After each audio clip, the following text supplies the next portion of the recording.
in my mind, the broader ramifications of this, forgetting the First Amendment and creative license and the ability of Seth Rogen to have a movie that he made seen, I still want more information on exactly how long these guys, whomever they were, most likely North Korea, were in the network.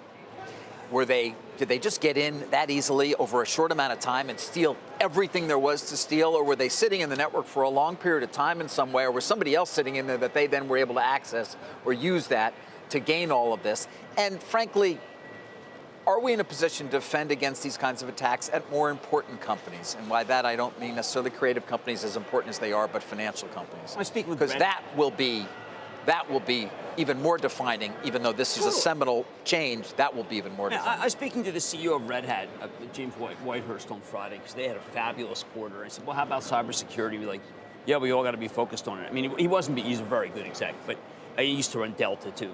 So I think there's just kind of like, yeah, everything's going to be hacked. So just get used to it. And I don't think that's... People were asking last week, why hasn't FireEye just taken off like a rocket in the midst of all this? I think that a lot of the problems are that we don't have anything. Although Palo Alto is doing better than most because people feel Palo Alto has something. CyberArk has a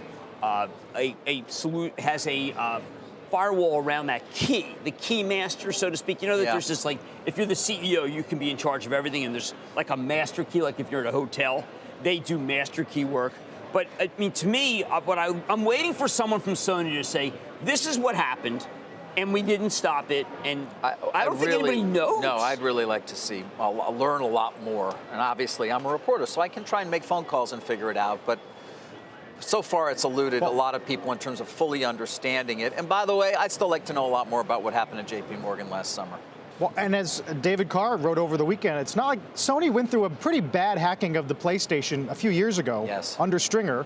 It's not like they reinvented the wheel in terms of protecting their infrastructure. No, it's amazing. Everyone's been overrun by this.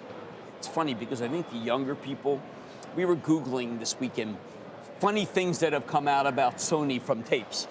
And it's like, 50 million people have Googled. I mean, Sony's just become a complete laughingstock. And they're very serious people at Sony. But that is the most Googled thing this weekend was like, stupid things of Sony that are shocking. Right.